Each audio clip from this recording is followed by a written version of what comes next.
منتخب كمبوديا سهل، منتخب غوام سهل، لاوس سهل، باكستان سهلة. المنتخب الأصعب هو قرغيزستان. لو حققنا الانتصار عليه صدقوني بنسبة كبيرة سنضمن الوصول حتى قبل الأربع مواجهات المقبلة أمام غوام وكمبوديا ولاوس وباكستان. الرمية جانبية،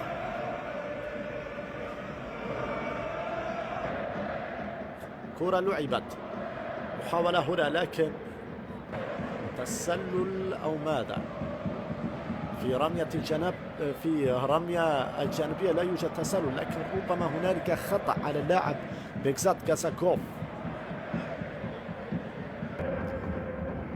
تعود الكرة أحمد الجليدي جميلة إلى الجهة اليمنى، فرصة للمنتخب اليمني، الهروب الجميل، محاولة يمنية، هي يا عبد الرحمن، هي يا ولد كيف ضاعت هنا التسديد، الله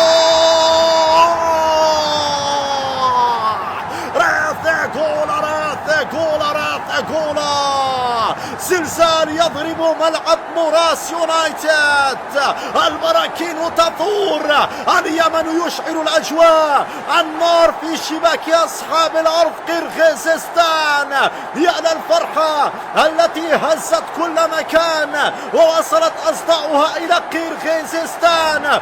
التسديد القوية من خارج المنطقة، هز الشباك القرغيزية من قبل الصابر سند. قلت لك يا صابر سنصبر يا صابر، والصبر مفتاح الفرج يا صابر. 1-0 يمنية وبكل امتياز، 1-0 صاروخية يمنية من صنعاء إلى قرغيزستان، من عدن إلى قرغيزستان، صاروخ عابر للقارات.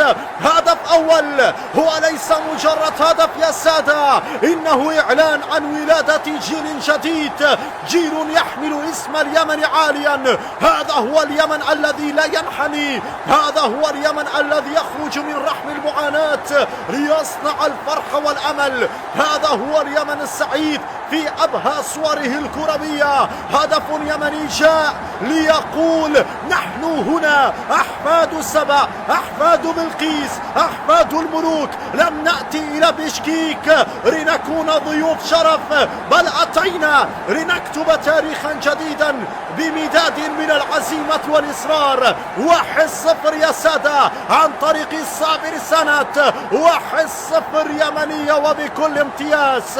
انظروا إلى فرحة جماهير خلف الشاشات، انظروا إلى اللاعبين اليمنيين الذين يلعبون بالعزيمة والإصرار. 1-0 البريمير كورت اليمن، الهدف الأول لليمن. هذا هو المنتخب اليمني يا السادة، المنتخب الذي يحقق الهدف الأول ويسجل هدف التقدم، هدف بوزن التاريخ، هدف بوزن العراقة، هدف بوزن الذهب اليمني الخالص عيار 24. هكذا هو اليمن يا السادة، لا يعرف المستحيل، يزرع الأمل في أصعب الظروف. النتيجة الآن 1-0 يمنية وبكل امتياز. هدف أول هنا على قرغيزستان يسجل بأقدام الشباب، يؤكد أن المستقبل كله ملك لهؤلاء الصقور اليمنيين.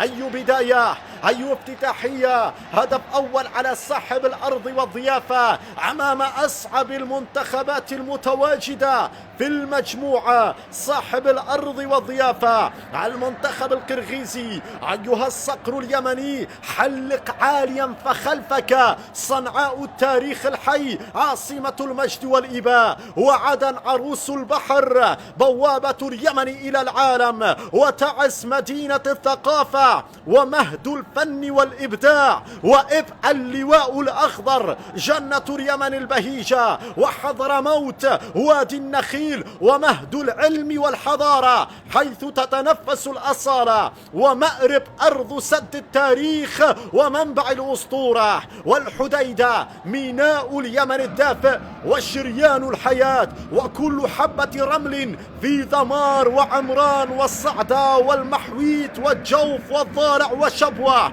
وأبين ولحج والمهرة. هنا المحاولة لكن ضاعت. وأبين ولحج والمهرة، وكل مدينة وقرية وقبيلة ترفع عقيرتها بالدعاء والتشجيع. تعظيم سلام أيها اليماني العظيم، وحس صفر لمصلحة صقور اليمن الجارحة. لأجل هذه الأرض الطيبة سننتصر بحول الله، ونسعد كل الجمهور في كل بقاع اليمن من أقصاها إلى أقصاها.